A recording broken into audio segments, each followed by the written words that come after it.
Jungle.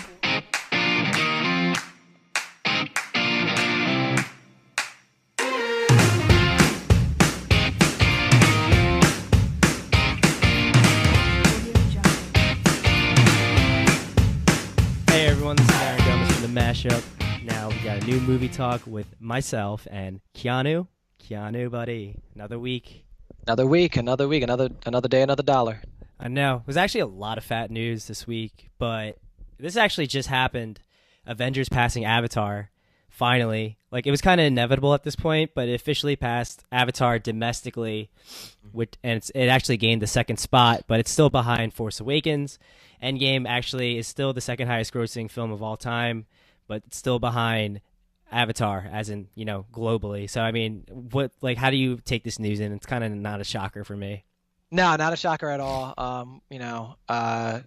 It's funny because I was talking to my dad when Avengers first when Endgame first came out, Yeah. and we were just kind of going over the numbers. And he's like, "It's going to be Avatar," and I'm like, "Yeah, I don't know. Like a lot of analysts are saying it's not guaranteed." So now we're at the point where it passed domestically, which was expected. Yeah, of course. But it's like you said, it's still got a little bit to make up.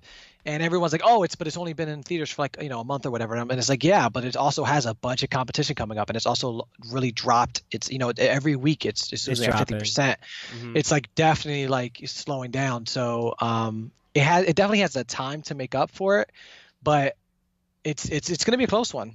It's gonna be a close one. It actually got dethroned by John Wick 3, which I gotta watch that. I actually haven't watched I just John saw Wick it. 2. It's so good. Oh, John, I loved the whole series, not just because he's my namesake, but because but 3 was really good, and I'm happy that if any film dethroned Avatar, it's John Wick. Yeah. But it's like a 90%, which I'm shocked, especially for a third movie. Like, that's not common. You know what I mean? Well, you know what it is? It's a very the directors and Keanu, they're definitely like, they know what type of film they're trying to make. Mm-hmm. So every film, they're very committed to what they're doing.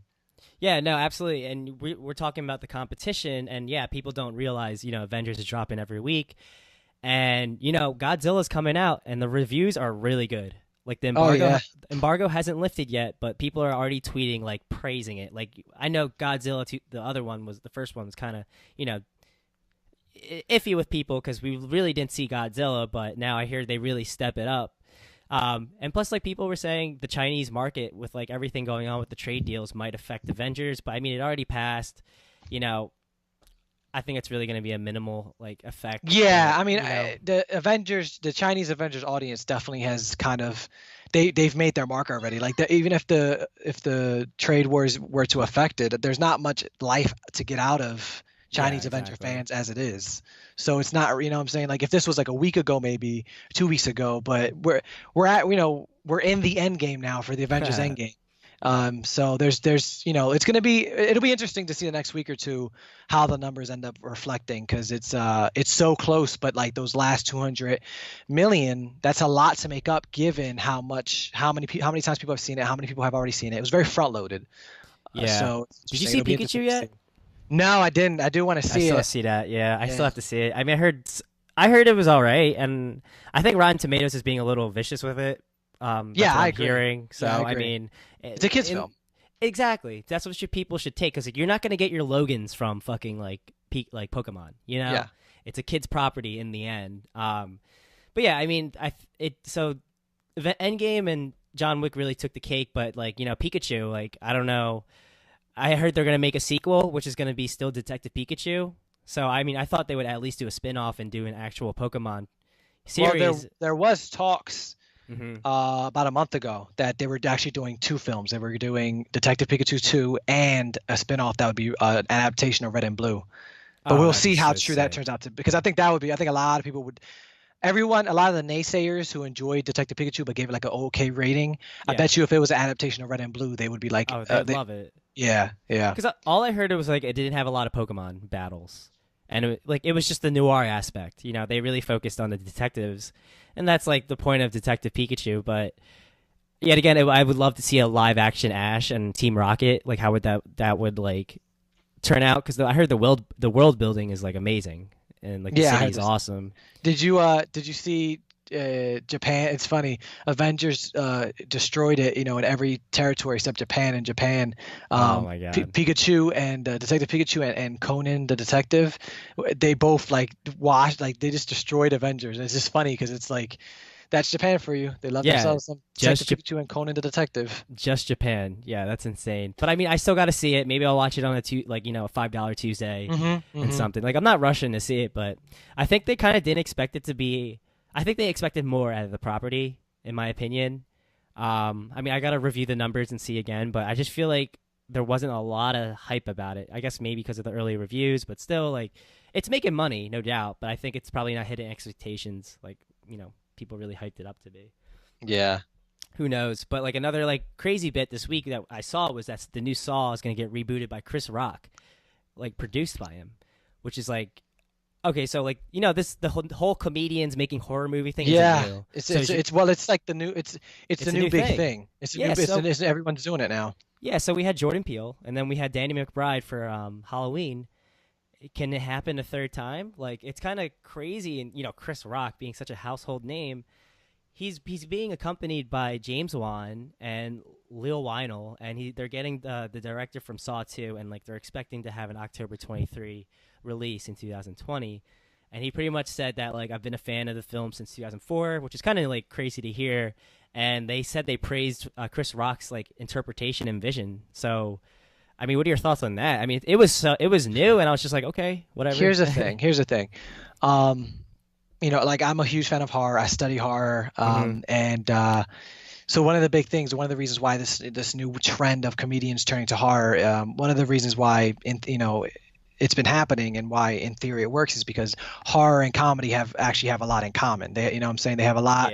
Yeah. When you boil it down to the basic elements, that creating that tension, creating that build up, is the same thing between setting up a joke and setting up a scare. Yes. So that's why it's been happening. That being said, as as a child of horror, as a huge fan, and it's weird because like these films, like Jordan Peele's films, like Halloween, they're getting this critical acclaim. But like if I'm being very honest, like it's turning out like, so when you tell somebody a comedy writer writing a horror film, they expect like a horror film with like MCU level like quirkiness of like little jokes here and there. Yeah. And then like in return, the proper thing to say is like no, like I just said, like there's the build up, and like that's why they're suited for each other. But in all actuality, and I'm seeing what people are saying. Like I'm seeing these films end up having like a lot of these jokes, which is fun. But it gets a little tiresome. No, absolutely. Like like I enjoyed Halloween 2018, but it definitely had like a lot of jokes, and I was like, okay, like I'm here to get like scared, and these jokes were fun in the beginning, but you're kind of doing too many of them. Same thing for like. Not the same thing, but like Get Out, it's like it had the jokes. Yeah. It had the jokes. It had like these other genres, and like that's great for the critical acclaim aspect, which is what they've been nailing. But as like a horror fan, it's like it's like this is cool, but like this isn't really scaring me. This is like giving me like a little like but it's not what I was expecting. Like these it's one thing to do critical acclaim, but it's another to create like a really scary film. And so that hasn't really been happening lately with this whole new trend. So I'll go into it with an open mind. Like I said, in theory, the practices are the same, so it shouldn't really be an issue. Chris Rock, coming over, but I hope, especially Saw, it's like torture porn. Like it's insanity. Yeah. It's blood, it's gore. And I don't want too many scenes in Saw, whatever, Saw 11. Yeah. I don't want them to be like hey, like, oh, I gotta take my eye out, ha ha ha. You know what I'm saying? Like I want it to be scary. So yeah, of course. Open mind, but it does run that like that chance of being the humor not blending in. But yeah, it's like a new trend, and I mean, I've been satisfied enough. Jordan Peele's doing well. Danny McBride did well. Like overall with Halloween, like I thought it was really good. But they said like this film's going to be building off the existing mythology and the first few installments. But it's like, it's a little too early to reboot. They tried to do that with Jigsaw, and I'm not a Saw fan. Like I don't see it as horror, but it's like gore porn. Like I what agree. you're saying. And that was a perfect analogy because like the pacing of a film is just like a pacing of a joke with the execution and everything that's critical.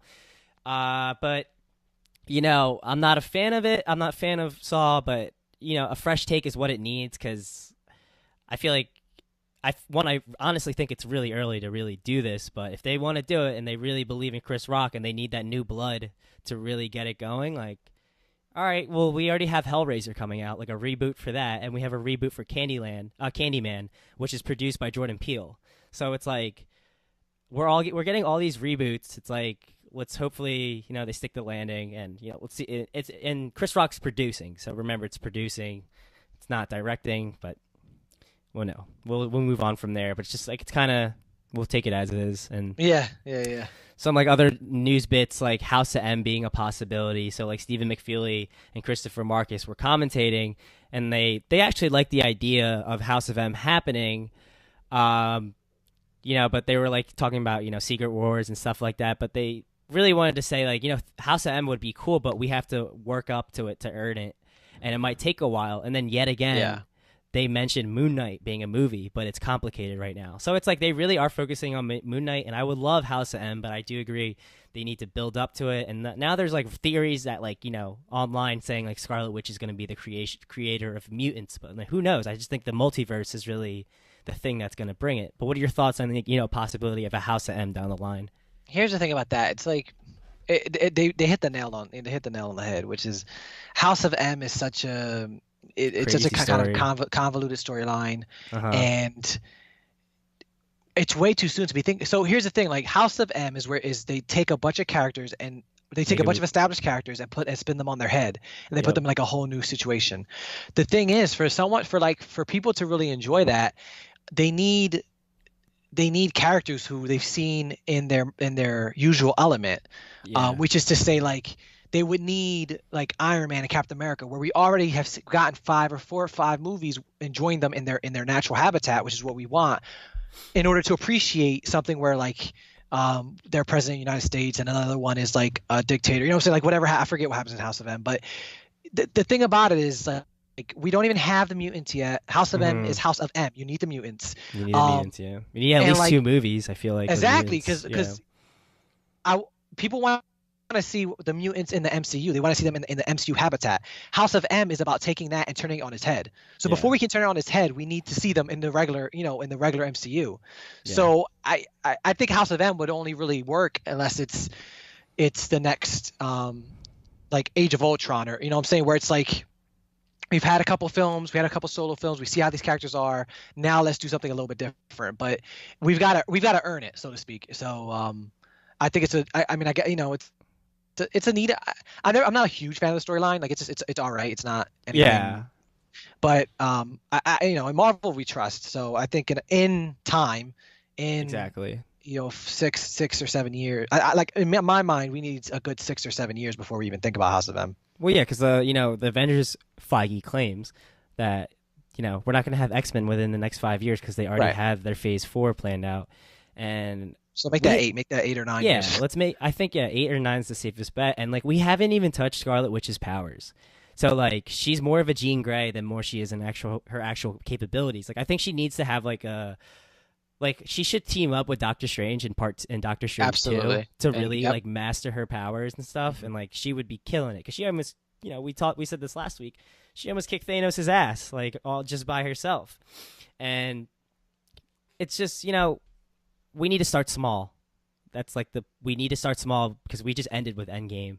We need to build back up, and I don't think such a major event like House of M's weird. That's the reason why it happens. It's more of an intimate family dynamic of why things happen.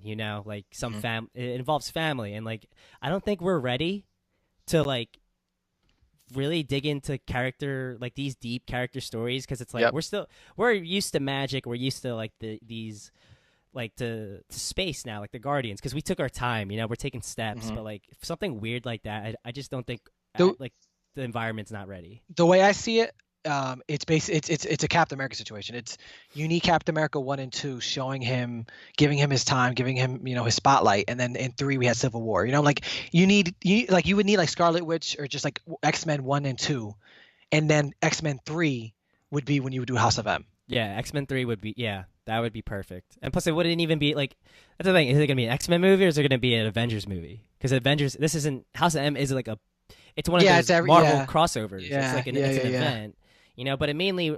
I would still think it would be X-Men because like Civil War, I would think the best way to do it would be the same way they did Civil War. Was as Cap 3. I would think House of M would be better off as a X-Men film that has everyone. That's like just like Captain America, just like Civil War was a Captain America film that had everyone. The House of M should be an X-Men film that has everyone. Yeah, and it only really involves the mutants, you know. It doesn't involve like the humans as much. It's just like they're just like in the background. It's like oh, it was like neat to see, you know, like whatever character doing this. Like I'm like I can't even remember what roles they had. But like every character was in like a different situation. Like they had different lives, they had different personalities.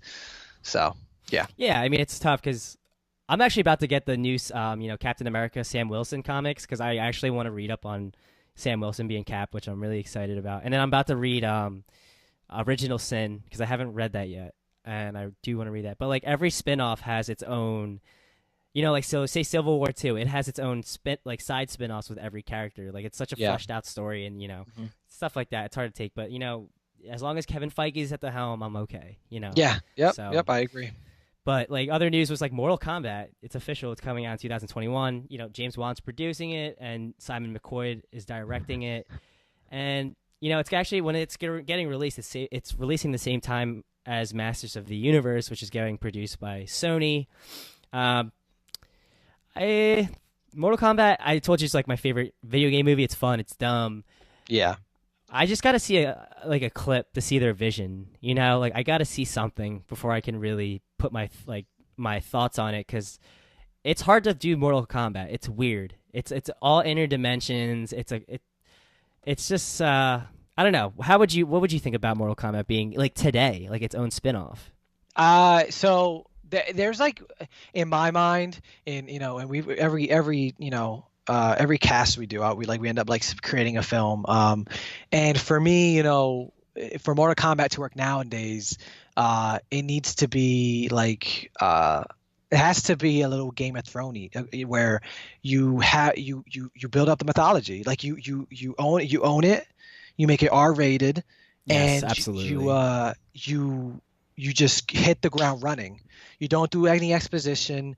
You know, you don't spend an hour introducing all these characters. You hit the ground running. You focus on Liu Kang, or you focus on Liu Kang and Scorpion and Sub-Zero. Make those your three, figureheads. And you start it out, and he's like training, and then it's like he just gets embroiled in this like in this multi-dimensional conflict. And you adapt the game. You adapt the what was the Mortal Kombat 9? That was like a reboot. Yeah, that had a really good storyline. So I would just straight up just like look at 9. You don't have to do the same exact thing, but I would kind of just like take inspiration from that. So it hits the ground running. Hit the ground. This is the film that I can see them making the mistake of like trying to juggle too many things. And it's like, you know what? Yeah. Mortal Kombat is an ensemble film. Exactly. You've got a bunch of characters. So just, if you're going to introduce anybody, like I said, to make Liu Kang, like the focal point, because he's like the audience surrogate, and then focus also on Scorpion and Sub-Zero because that's the thing everybody loves and everybody knows. And besides that, just have these characters appear and like just don't do exposition. Just through the story, have them naturally be introduced, and just do it. I mean, I feel like that's the thing. It says James Wan produced, but James Wan has produced some like shit movies. He's done like so many films. He's everywhere. He's doing Swamp Thing, which we'll get to Swamp Thing, but like he's done La Llorona, and it's like kind of like a shit movie, but like he's kind of like throwing his name out there where it's like, okay, I used to be excited. Now I'm just like, this motherfucker's everywhere. It's like, yeah. With Mortal Kombat, I do love that proposition though. Like, let's do MK9 where they just go back in time and it kind of just, you're there and you're just going with the story. And yeah, Liu Kang should be the focal point. I'm just like wondering who they can cast, because I love the guy who they casted in the original movie. Like he was really good. Like he could speak English perfectly. He was a good looking dude. He could do the fight scenes. And Mortal Kombat, it has that baggage of being a video game movie. because you're catering to fans. You have to cater to a new audience, and it's tough. And I hope it does well. But here's the thing about here's why I say hit the ground running. The thing about Mortal Kombat is it's a video game, but at its heart, there's really not that much you got to, like you have to pander to, like brutal fights, which is what people like. The raid, people love the raid. So like you have the brutal fights, you have the epic like visuals of Scorpion versus Sub-Zero, and then you just have the basic plot structure of the outer realms and a galactic a galactic conquest and tournament. That's it. You know what I'm saying? Like, and then after that, you just write a good film. You just write it. You write. I mean, screw it. Introduce the politics of Game of Thrones. Introduce Raiden dealing with the politics of the Elder Gods. The Elder Gods. Yeah, that's how you do it, man. I'm telling you, that's how you make it successful. No, that'd be cool because you can have Shang Tsung talking to Shao Kahn. Like that Game of Thronesy type of shit. Yeah, exactly. That got me excited. Wow, that's really cool. That's how you do it. That's how you get the movie done, man. Well, that's the thing. Mortal Kombat is one of the best fighting games for its story too. Like NetherRealm writes good stories. Like I can't even tell you like the story of Street Fighter. Like, it's Street Fighter is very or at least arcade-y. For me, it's very convoluted. Like it's just like Shadowloo, and then like Street Fighter, like Street Fighter 4 is before 3 and after 2, and this guy dies. Like it just, I don't know. Street Fighter's storyline gets like a little too complicated for being a fighting game. Yeah, but when we're talking fighting games, Mortal Kombat is the stick out. It's absolutely. With story wise, like It's I've watched MK movies just because they're cutscenes. Yeah, absolutely. Like the stories are good, and if NetherRealm's involved with this whole reboot, like just oh, they have to be. They better be. Yeah, like Ed Boon being in the office with them, like they're set, and like they already have good storytelling. It's just a matter if the men in suits, like we like to say, they really they like to listen to us, and that's the they thing. they try to make. And I've been like thinking about I've been thinking about screenplay writing for like a lot this last week, and like the reason video game movies don't work is because they never make video game movies.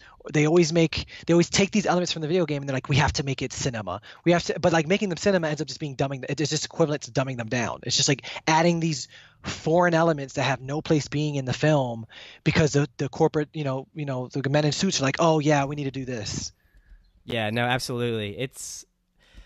I just want them to lift the video game curse and stuff. But I really like behind this group, like they already have a good foundation. Like you have Juan involved. You're gonna have NetherRealm involved. Like it's just, I don't know who Simon McCoy is. Like I haven't seen his stuff, and look it up while I do it.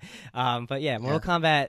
It's such a good franchise, and as long as they do the fighting and they do it right, they should just get the choreographer for Winter Soldier to like do the fight scenes with like blood and shit. Like that's not really like, because they fucked up the other movies by going PG-13, which is like, it's smart. The film has to be R. It has to be. It has to be. But they can't put too much. They can't put too much money in it. They just like what ends up happening is they make it R, and then they end up putting all this money into it, and then because it's R, they don't promote it right. Like just make the film not as low budget as the YouTube series, like not as like realistic as the YouTube series, but that kind of idea of having just like practical effects and just like just straight up like the raid type hardcore fights. And you'll be set. You remember the YouTube series, right? Yeah, man. It was cool. I enjoyed it. I actually didn't want a film of it. Like when the guy, like I actually didn't want it. It was cool for what it was. No, like I didn't need a film of it though, because it just felt a little too. It felt a little too realistic, a little too not Mortal Kombat-ish. Yeah, well, that's the thing. Like I thought like the release clip that they had with like Michael Jai White. Simon's done nothing, by the way. I looked up Simon. He has like nothing. He does nothing. His resume is like nothing. Yeah, that's okay, whatever. But like Michael Jai White was Jax in it, and they had that was the best part of it.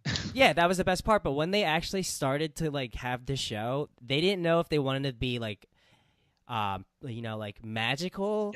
Mixed with realistic, because like the episode that was really cool, I thought was the Raiden episode when he was in the psychiatric ward. That was cool. But then like when it came to like Scorpion's powers, he didn't have like a live like I don't know. It was weird. You hit the nail on the head. Yeah. But when they got to the second season, they were like, we're gonna adapt the storyline, and then they were like, they were like, do we want to do like the gritty, realistic, like removed from the first season, or are we doing an adaptation? Like they were very, and I can't blame them because like it's hard. It's hard, but like they definitely were confused. They definitely didn't know where they wanted to land on that. But I feel like for this movie, they should just stick to their guns and fuck it and go for it. Yep. Like don't adapt to realistic. It's Mortal Kombat. Like let it be a popcorn movie. Yeah. Like seriously, like have a popcorn. Like let it be a fast-paced like popcorn movie with some crazy deaths. Like, it's really not hard in my opinion. I'm not a genius. I'm not a screenwriter. I'm not a director. But like I think what really is going to help this propel to rated R is Deadpool. Deadpool is successful. So like Deadpool, it paved the way for rated R properties. Like maybe these guys, James Wan, he's not new to rate. He was. No, Contract was PG-13, but I don't know if I think he has a couple. I think you're right in saying he's not a stranger. He has a couple of rated R films. He's not a stranger to rated R.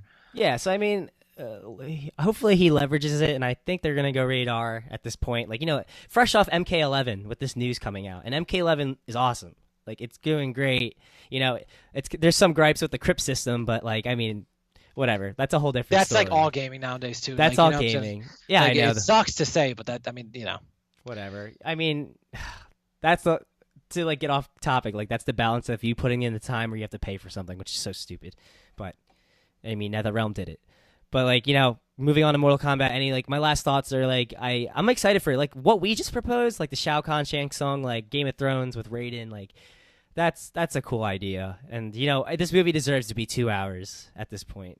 Oh yeah, absolutely. Like there's just like because it's an ensemble film, so it's known for fighting, so you have to have multiple fighting scenes, and then when you're writing a script, you can't just have all fighting scenes. You have to have a story, so it has to be 2 hours because you have so many characters and you have so many fights. Yeah. So like we're gonna go down like Mortal Kombat. We'll see how it goes, but like. Some, another news is like Game of Thrones. Like this past episode was kind of like a hit or a miss for some people, and the episode called The Bells, which is actually pretty funny. It's getting shitted on in Rotten Tomatoes, and now The Bells still ranks as the most viewed installment of the like drama series since it premiered in 2011, and it's actually in front of the episode The Dragon and the Wolf, which had 12.7 million viewers, and this episode The Bells had 12.48 million. So it's like. What do you think about this past episode? Because I liked it, but like I liked it. I understand why people are bitching. DB Weiss, we're gonna get there. Like DB Weiss, the producers are gonna do Star Wars, but once you get over the fact that it's rushed, I enjoyed it. Like just get over it. It like that's just my opinion. Yeah, I agree. I have basically the same exact opinion as you. I think it's like it's not. It's good. Like, well, first of all, there's some people who are just like angry at like the like Daenerys turning, and it's like no, like that's been set up for forever. So like not. You saw that coming, right? Right. Like, yeah, exactly. Like that's been set up for seasons now. So let's not like that's not an issue. But the part of it being rushed, absolutely. But I think that also speaks to I keep saying this. I don't understand why HBO decided to split these two seasons between 7 and 6 episodes. It makes no sense. You just this show makes you gangbuster money. Last season should have been 10 episodes.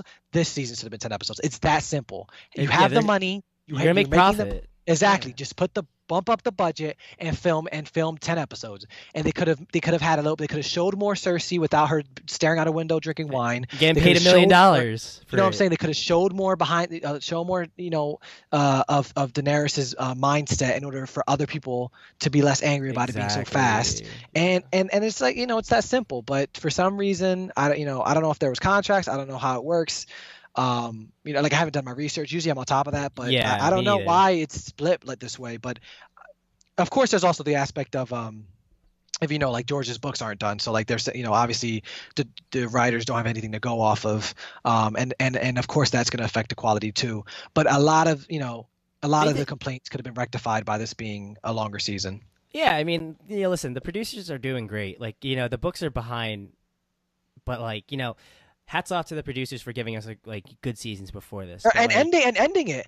Like Yeah, everyone's like, oh my god, like it's so bad, blah blah blah. Okay, well, would you rather just never get any resolution? Because that's where George is at right now. The guy's never finishing the damn books. This guy is like yanking everyone's chain, not finishing the book. So yeah, so like, there's a rumor like he might drop both books because he was waiting for the show to end. I would love that. I don't think he's gonna do it because there's so much hype for the books now because everyone's pissed. You know? I think he's legitimately just yanking everybody's chain and he's taking his sweet ass time. Dude, he's just so fucking slow. Like, I don't... it's like so unnecessary. Like, just finish it. Honestly, when the books come out, I'm literally just going to hit the books, like the 5th book, and like read the Wikipedia shit, like what I'm doing. I just need to know.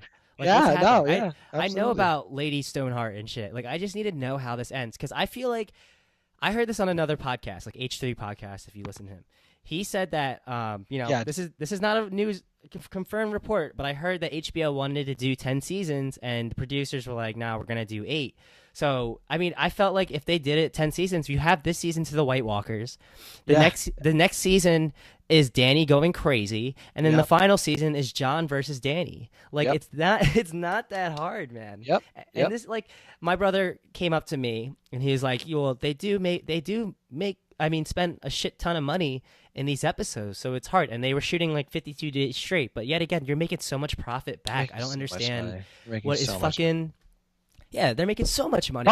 For all that, bump up HBO another $1 for everybody to make up for the difference, and no one's gonna unsubscribe. Everyone's gonna pay. Yes, everyone's gonna pay. Listen, Netflix is already changing prices all the time, and no one's dropping it. It's like, it's just like take the risk. Like if HBO did an interview and HBO said like, yeah, we had to raise the price because we wanted to keep it Game of Thrones supply and demand. Going. Everyone would have been like, "Thank you, we'll pay the money." I'm telling you right now. If that was legit, like if they were being like, honest and like transparent with everything, yeah, that would work. And I don't know.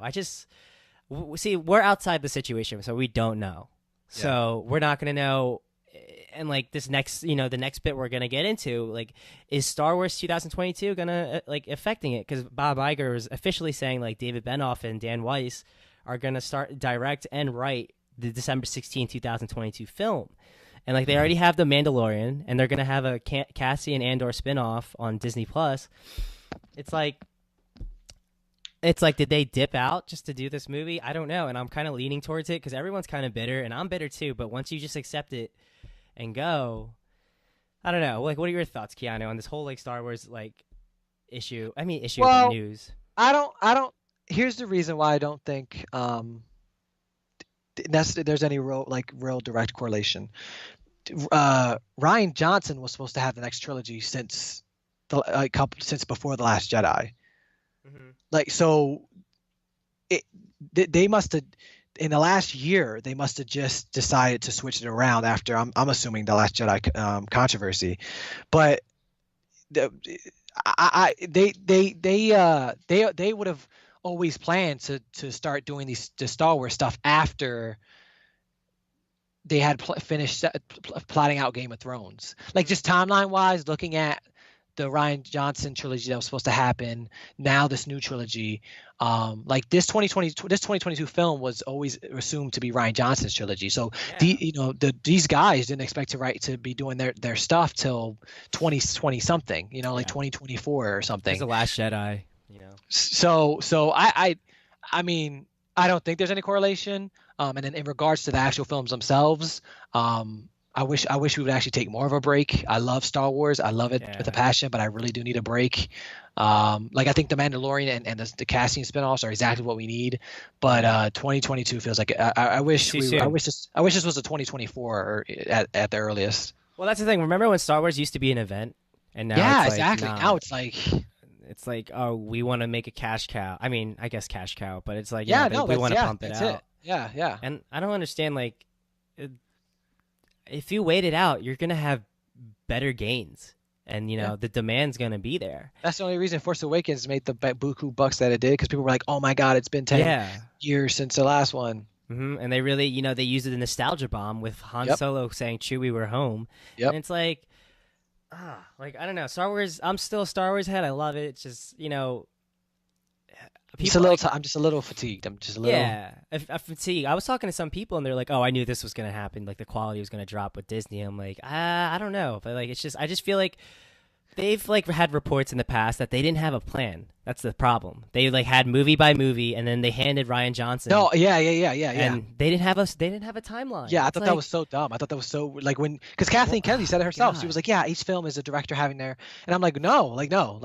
Like you should have one person. You should have a Kevin Feige like guy, make it Kevin Feige, and have him over. Fine, and make each movie the director's vision, but have a storyline that you're and a thread that's plotted already that you're following." Yeah, and that's why Kathleen Kennedy's getting shitted on. I'm like, I don't know, and it's tough because like even with the like the Cassian Andor and fucking Mandalorian spinoff, like it's great, but like they're interchanging with the movies, and it's like Star Wars Land's open, like there's just so much Star Wars, it's like crazy, and like I can't wait to go to Star Wars Land when it dies out. So it's already going to be like expensive. Yeah, I'm not going until 2021. That's when I'm. That's smart. I'm trying to find like the year that's so slow. Like in my it won't be 2021 because that's the 50th anniversary of Disney, but maybe 2022. Yeah. Oh my God. But like, dude, I've seen like some of the videos, and like some people are selling Jedi robes. You get to make your own lightsaber. I can't wait to do that. It's gonna be so Oh my dope. God. And now, like we had in a previous episode, they're gonna have the blue milk and like different colored milk. I'm gonna be tearing that blue milk up, man. I know. I'm gonna be waving my lightsaber, drinking the blue milk. Oh, I'm pumped, man. Yeah. I can't wait. $20 blue milk. Like they're gonna have it. Like They're gonna have me by the balls, man. I'm gonna be spending all my money there. That's what I'm saying. Like I better not have kids or any like significant other. I just like I think we need to have a boys trip and just fucking like go. I agree. For ourselves. I agree because like we're gonna be spending so much money as it is. Like me, you, and Nick should just go. I'm like, game. Fuck it. Like it'd be dope as hell. Yeah, like let's focus on like we're on a serious business trip, like to watch this shit. Yep. But yeah, like we'll step away from Star Wars when we'll like head back to Marvel. Like it's been widely reported that the Black Widow movie would be an origin story. Like it was going to follow Natasha as she battles like the Y2K virus, and leaves Russia to join S.H.I.E.L.D. So that was the assumption. But like, recently Sebastian Stan at a convention kind of dropped the bombshell about the movie. And he kind of said in this report at the convention that, Stan told fans the Black Widow movie takes place shortly after the events of Civil War. So I think that's pretty cool, like within the time gap, but like is like Captain America and Falcon gonna be involved? Like, they already have a stacked cast and they already have, Hermione Granger in it. Like, I mean, what are your thoughts on like the Black Widow movie coming out, in between this timeline? I'm like kind of indifferent towards the film. And it's just because it's a prequel, just because I'm like I don't need to see her. I already know everything from like context clues, from like the little tidbits that they've released, like the little cookies, breadcrumbs that they reveal throughout the films, and then during like after Civil War. I mean, like we know what happens after Civil War, so like why do I, what I'm saying, like unless they're gonna drop like, and that's why I didn't watch Captain Marvel yet. I didn't want because I was like I don't need to see prequels. I want to see that like it's kind of a weird thing to say, but like. I don't need to have these blanks filled in. Like I want to see the next phase. I want to see the next step. I want to see, and obviously, I mean, it's kind of hard with Black Widow because she died. But, I mean, I don't know. Like I give Marvel all my trust, but like I'm so kind of indifferent towards. It should have been a Black Widow. I don't know. Like if anything, it should have been a Black Widow and Hawkeye film, and it should have been about them in Budapest. Yes. Like that's like, and that's not to say ScarJo can't hold a film on her own. Like I'm not saying we need a guy to fix it. Like I'm just saying that given the characters, I feel like it would be much more interesting seeing their dynamic in that situation.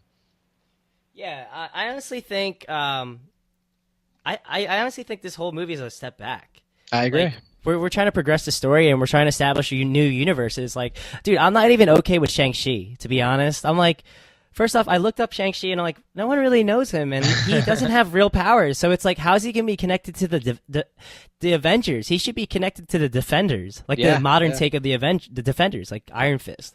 So I'm like, okay, I get you're doing this whole like, the SJW, get everyone involved, but it's like there's a natural progression that this should actually lift the storyline as a whole. Like we're gonna get into Batwoman next, and like the trailer And like that even ties into that because it's so like catered to like society. Like, and I know they want to get variety and like these casting and stuff, but it's like I don't know. I just think the Black Widow movie in general, no one's really asking for it. It should have happened in Phase 2 before Ultron. I agree. To be honest, and that's completely. like that's their fault. And like I would love her over Captain Marvel to be the first female. Cause I have my opinion about Captain Marvel because like I think she's just not getting written well. I need to have another movie with her to really redeem herself. And there's a lot of stuff behind that, but like, okay, we'll go into Batwoman with Ruby Rose being Batwoman. To be honest, I don't watch the CW shows, but like, watched this trailer and I wasn't sold. And I was like, okay, the bat suit looks like it's coming from like an early version of like the later version of Gotham. Like it looked like it was in that universe. Right. And I don't know. I mean, I thought, this didn't sell me. I'm not going to start any DC show, maybe Doom Patrol, because like you're recommending it to a lot of people, but that's about it. And I do want to see Swamp Thing, so it's like I'll be watching we'll that see how too. it goes. But like, what are your thoughts on Batwoman? Ruby Rose. I actually didn't see the trailer yet, but I used to watch Flash, and then that just kind of got just boring. I didn't really get into Arrow. I heard good things about the beginning seasons, but I heard the same thing. It just kind of got boring. Legends of Tomorrow seemed like a quirky, fun show, but that same thing, it just got kind of like boring.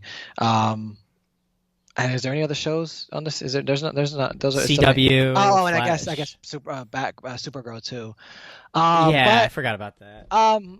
My thing is like Batwoman as a whole. Like I just feel like her character is just like. I mean, I guess.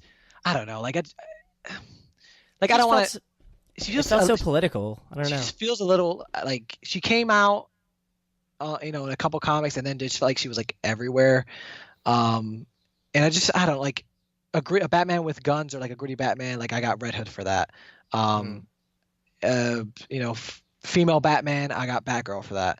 Like Batwoman just feels like unnecessary. I don't know. Like there's just like I feel like there's nothing I can get out of it. Like she doesn't have her own rogues gallery. She had like I just said, she like her two defining traits are she's a female, but I would rather see Batgirl, or that she's like gritty. Like this, she's not afraid to use lethal force. That I have Red Hood. So I don't know. Yeah, that's the thing. I was like, oh, I thought it should have been Barbara Gordon, and it's Batwoman. I was like, oh, I'm thinking Batgirl. But I don't know. I just watched the trailer and like with the tone, I'm like, there's so many dislikes on this trailer. It's actually pretty funny. It just felt so. It felt like it didn't fit in the world of what CW is doing right now, and like it made me think, wow, CW is becoming CW as in cringeworthy. Like it's just like.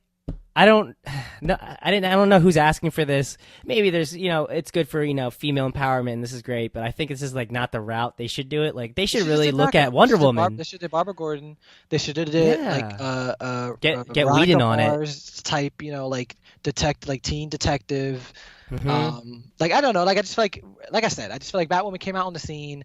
She got a bunch of points, and like I'm usually I'm huge for diversity, and but I just felt like she was like.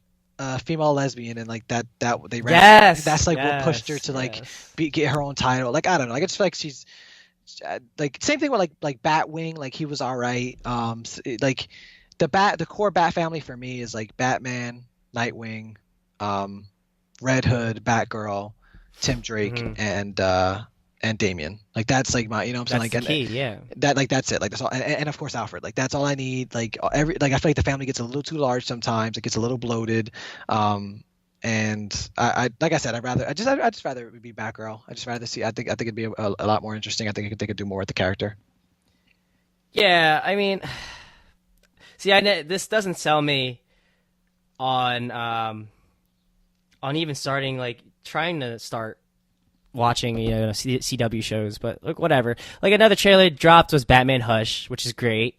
DC kills it in the animated movies. They kill it, and it's the Jim Lee Batman with the blue and gray, which is I love that suit.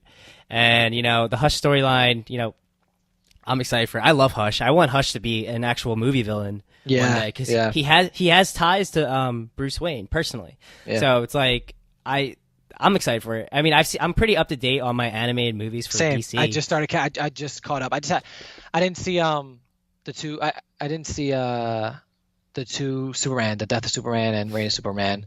Okay, yeah. I haven't seen those, but and I haven't seen Judas Contract, but I also feel like we've seen like 10 adaptations of Terra and Deathstroke. So like I feel like I'm not really missing much, but I'm caught up on everything else, and I really enjoy.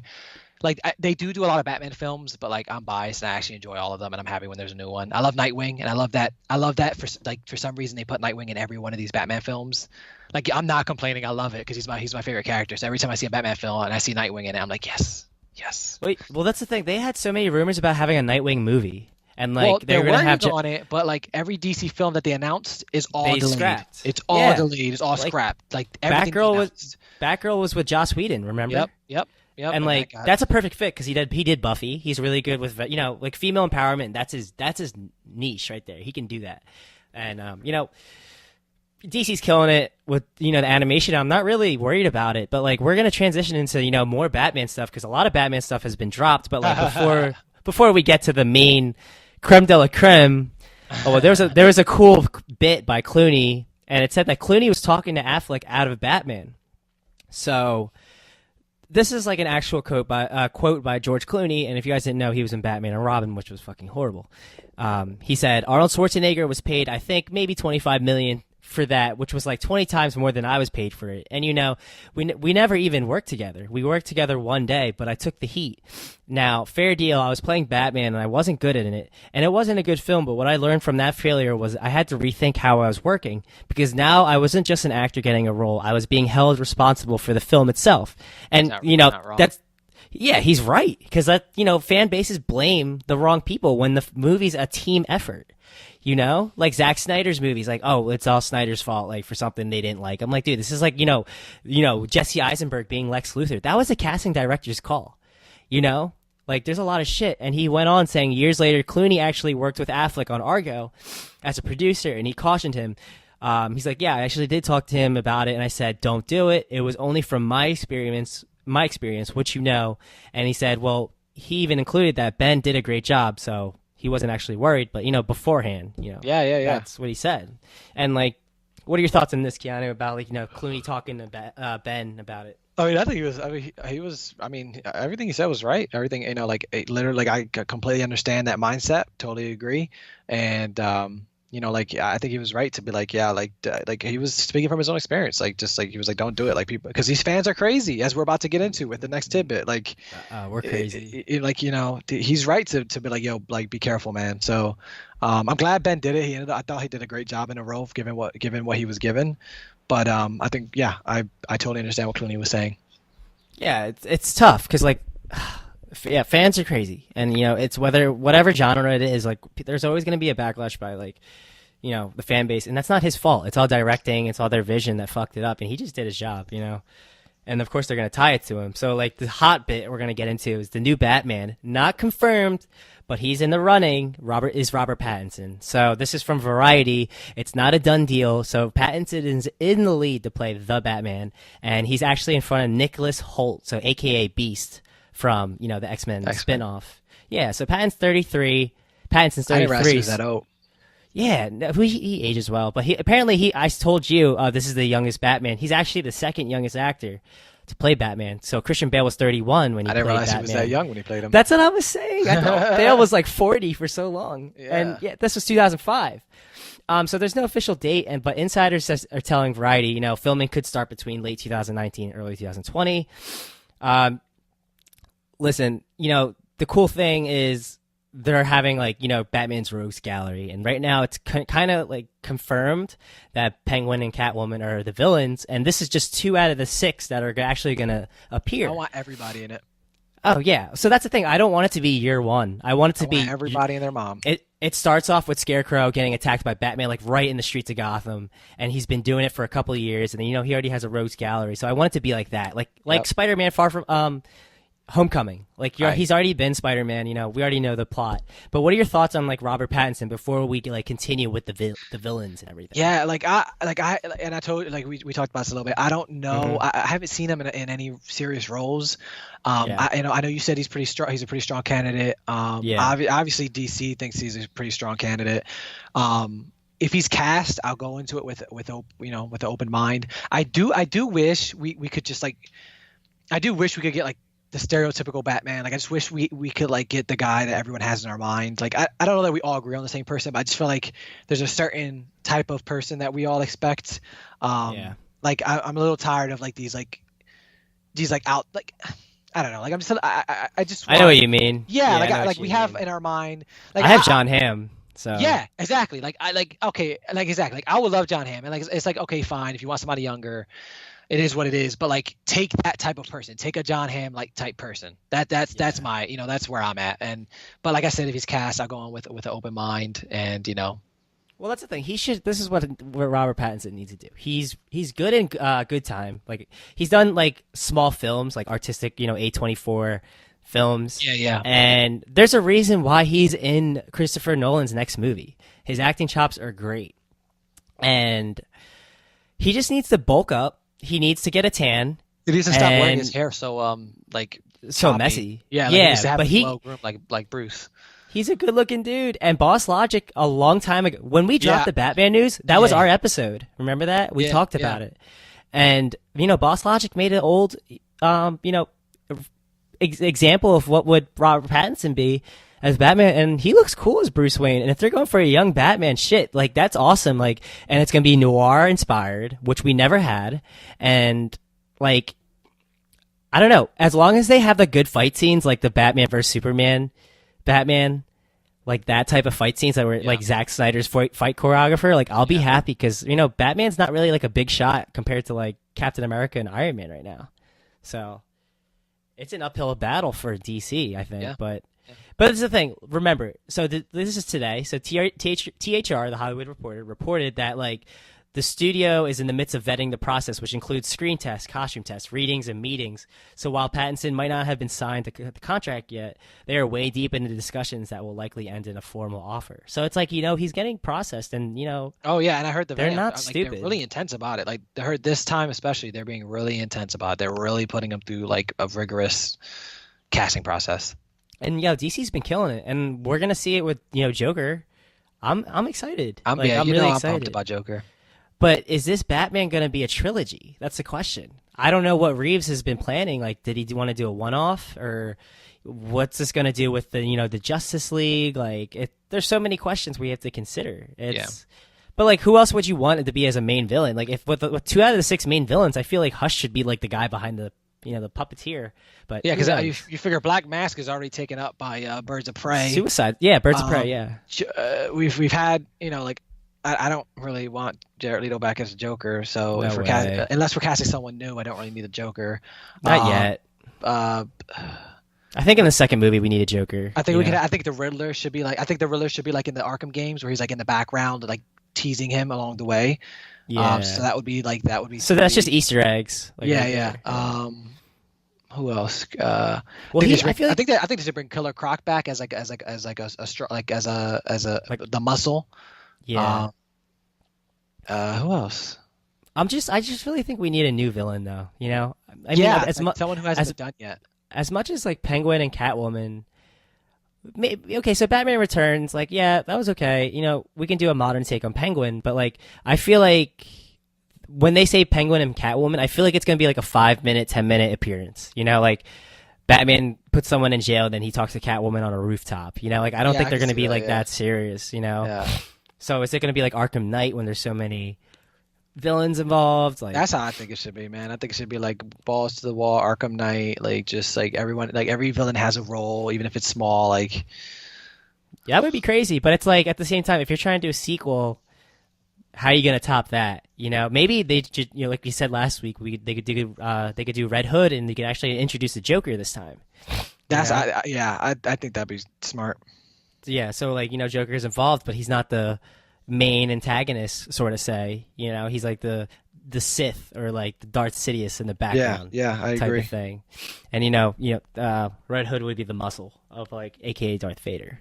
Yep. But it's a lot of information, and we'll head into the bonus round.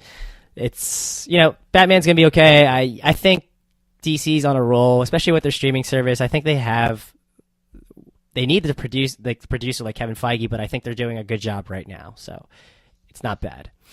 So for the bonus round, we're gonna go through this quick. So Swamp Thing had a promo It's kind of going for like a gothic horror. I don't know if you saw it, but it's showing like there's a chance of like a romantic element in the show. So I don't really know Swamp Thing. If you've read the comics, I'm not sure, but like, does it have like, you know, romantic elements to it? Like, what are your thoughts on Swamp Thing? Yeah, like I actually know Swamp Thing more from his Justice League Dark appearances. I actually don't know too much of his core storyline. Mm-hmm. So neat, you know, like that's the songs of it. I mean, cool. Like I mean, I guess it makes sense. Like, you know, like there has to, like, usually there's a romantic element, so I'm fine with it. I mean, I'm gonna watch it. And yeah, honestly, and yet again, you know, James Wan's tied again. So like we'll go to a next one. Michael Rooker. We talked about this last week that he said he was gonna be King Shark. He went to Instagram, or actually tweeted that he wasn't, but like I don't know if he's fucking with us. So it's like you never know if it's true or not. But yeah, again, like it would be like another film that he worked with Gunn. I mean, it's if they have him, if they don't, it doesn't matter to me. What are your thoughts on that? I mean, I think I think it'd be cool because like Gunn and him usually collaborate, and I like Michael. I mean, I like Michael Rooker. I think he's a fun guy, and I think he could pull. I think he could play a Michael Rooker-esque character really fun in that film. But I mean, I'm not gonna be like hurt if he isn't. You know, like it's cool if he is, and it's all right if he isn't. Yeah, so like the next topic, we're both Walking Dead fans, or were or was. Yeah, it kind of slowed down, but like, you know, Lauren Cohan, there's a possible chance she can come back because apparently her show on ABC, The Whiskey Cavalier, you know, it got canceled after one season. Sucks for her. Yeah, I mean, whatever. She wanted to, you know, work and do other things, but like, is she going to come back? There's I mean, people are saying the chances are high because her character obviously had an open door. It's kind of weird, like where the hell she went with everything. Like, why would she leave the show in the group? Weird. You know, it's weird. It felt forced, not natural. And plus, like with the Rick Grimes movie, you know what I mean? Like, I'm so confused as to like what. I'm so confused. So confused. Like where. Is it like what? They did a time jump in the show? Like they did 2 time jumps. Like I'm just so confused. Like I'm like where is he? Is he with the CDC? Like where is he? And then the show did a time jump of like 5 years. So like he's not gonna go to his daughter. Right. So like either this film is gonna take place before the time jump and he's just never gonna see his daughter or die in the film, or the film's gonna have a time jump too. And it's just like I don't know. I'm very confused about what The Walking Dead as a whole right now. But it's weird because you know The Walking Dead movie. It might not even get a release in theaters. They're talking about releasing it on AMC. Yeah, they're talking about doing it on Netflix and AMC. It's a fucking mess, man. And now there's like rumors that, you know, Denai Guerrero might not return in the next season. They're pretty sure, actually. I think it's pretty stone. Pretty it's pretty set in stone that she won't. The next season will be her last season. Dude, let this show rest. Yeah, they need to the show is The Walking Dead at this point. Like just put it out of its misery. Like it should have been a limited series. Absolutely. You know? Absolutely. Like it should have been first season was fine.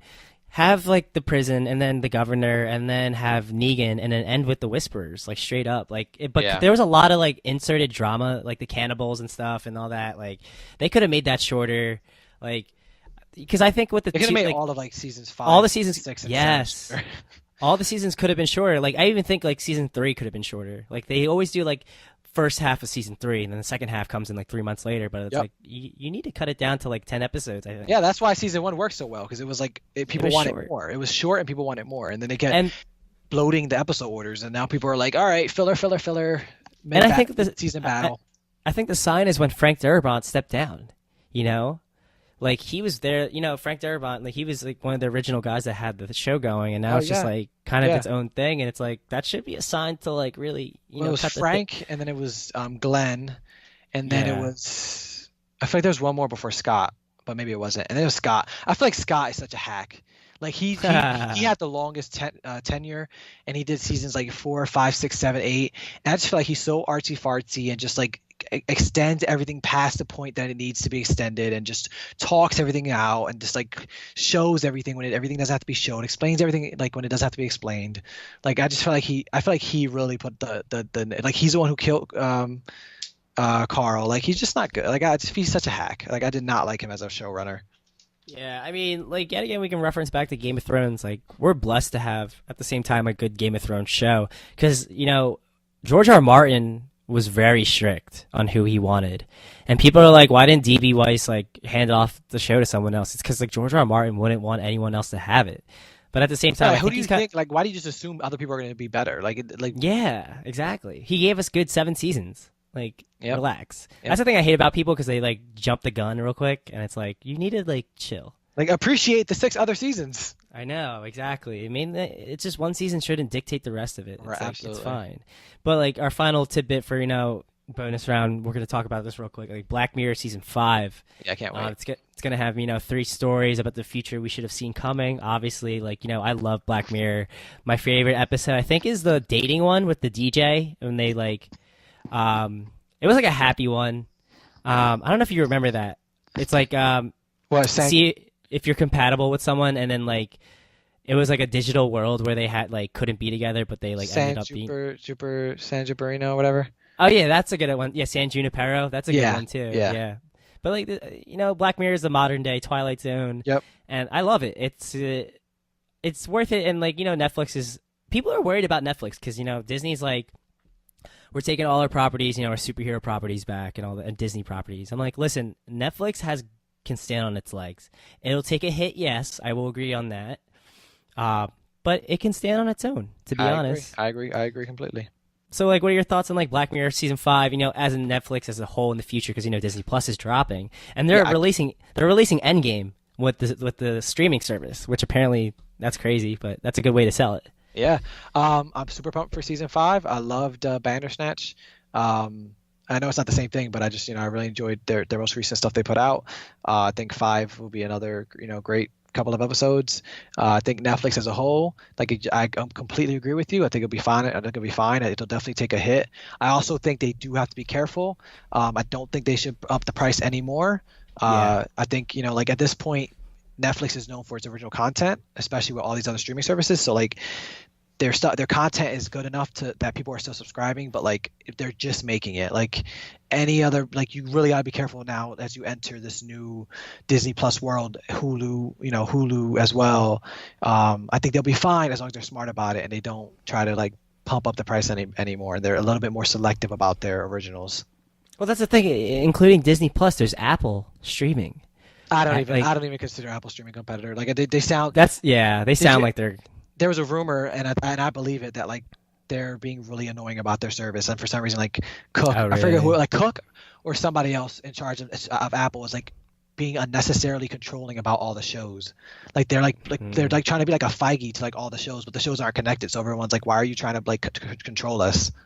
Well, that's the thing. They're gonna attract. I think this is what's gonna happen with Apple. They're gonna attract like the basic, like standard adult, but they're not going to tap into like nerds like us. Like they're not going to be able to hold us. Like there's no good content. They're gonna really like, and if they do, I think it'll be a couple years, because I think their first year is going to be like I'm sure their first year they'll have like 6 shows and like one of them will be critically acclaimed, and then like it'll be like and it'll like people will slowly warm up to it, but I just don't see it launching and people like going crazy about it. Yeah, and that's the benefit of Netflix. Netflix was here first. It was here. And now it's like a staple to every college kid's account. Everyone has Netflix, like we're streaming in dorms and stuff. And like, it's such a staple to our culture now. Like we're making memes out of it. Netflix and chill. That's a fucking like staple. Yep. It's like Uber to Lyft. We say Uber, like, oh, I got an Uber, like we Ubered there, even though right. You're even if Lyft. You got to, yeah. That's. I mean, like, we're not the only ones that do that. Like, it's so tied that I think I think people are overthinking like. Netflix's future, but like stuff like Black Mirror and like you got to watch Love, Death and Robots if you've watched it. I've seen it. So I saw the first anthology film, and I got to see the rest. Dude, it's so good. I saw the first one. I got to watch the rest. It's amazing, and it's deep as shit, and like shit like that. Like Netflix is already getting recognition because Aroma is winning Oscars. Right? It's like, I think they're gonna be fine. They'll be fine. Yeah, they're gonna have like. I don't think. You think Disney's gonna take back Marvel Netflix, or are they gonna keep it there? I don't know. The deal's confusing. I don't even know if they can take those shows back. Yeah, I that's think, really sad. I think if they could take the shows back, I absolutely think they would, because Disney wants everything under one roof. But I think those shows were like co-produced by Netflix, so I don't think they can take those. You know what I was thinking? Like, if the Defenders are officially canceled, why wouldn't you have them in Endgame? You don't have to explain it in the show because it's canceled. Yeah, trust me. I agree completely. They need to give it to 2 years, that they need, and then they need to put freaking Daredevil in the new Avengers. Yeah.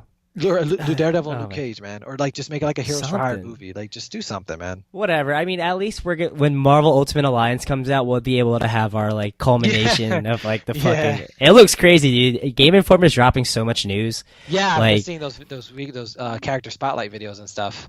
Yeah, and like Daredevil looks badass, and like they're already confirming over 30 characters. I'm like, all right, well, make sure you have Blade and like the Midnight Suns in there, besides Well, like the movie properties. They said you know? there's Midnight Suns. So Oh, there's got to cool. be at least four. There's got to be at least four because to get the team bonus, you need 4 people. So there's at least Oh, 4 members of nice. the Midnight Suns in it.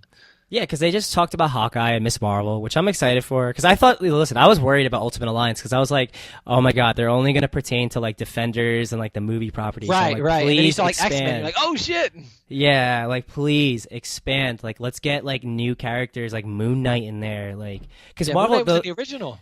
yeah, like Ultimate Alliance 1 and 2, they had such a huge. That's how I roster. found out about Moon Knight. That's how I found out about the character. Was Ultimate Alliance 1. That's exactly. Yeah, Because I was like, this dude looks so cool. Who is he? Yeah, and I was blown away when they had Blade. I'm like, Yeah. yes, like Yeah. thank God. But I'm definitely gonna get a Switch because of it now. And I, like you said, like I hope they do have a bundle. You said this before. I'm like, yeah, that'd be so smart because I would, hopefully, I'd purchase that off the back. But hey, guys, we're gonna wrap up this episode of the Mashup Movie Talk. Keanu, thank you for tuning in with me. As always, this is not a chore for us to do. It's I love fucking, it. We Love it. talk about this shit all the time. But any final words, man? Just that Avengers global weekend total is 2,614,000,000. So that's to make up another 160 million. Yeah, So, see, like hearing that, It's gonna be close. It's gonna be close. hearing that, I'll honestly just get another ticket this week. Just like, fuck it. Like I only saw it once in theaters and once on my Yeah. iPad, so it's like close. it's no So problem. close. But guys, thank you guys for tuning in into the Mashup Movie Talk episodes every Monday. So make sure you like our page on Facebook and follow us on Instagram. We're on Apple Podcasts, Spotify, Stitcher, and we're on YouTube. So like we're doing the audio also on YouTube. We're like gonna drop it. So if you guys don't use any of these sources, you can just find YouTube on audio. But thank you for tuning in. We'll see you next week.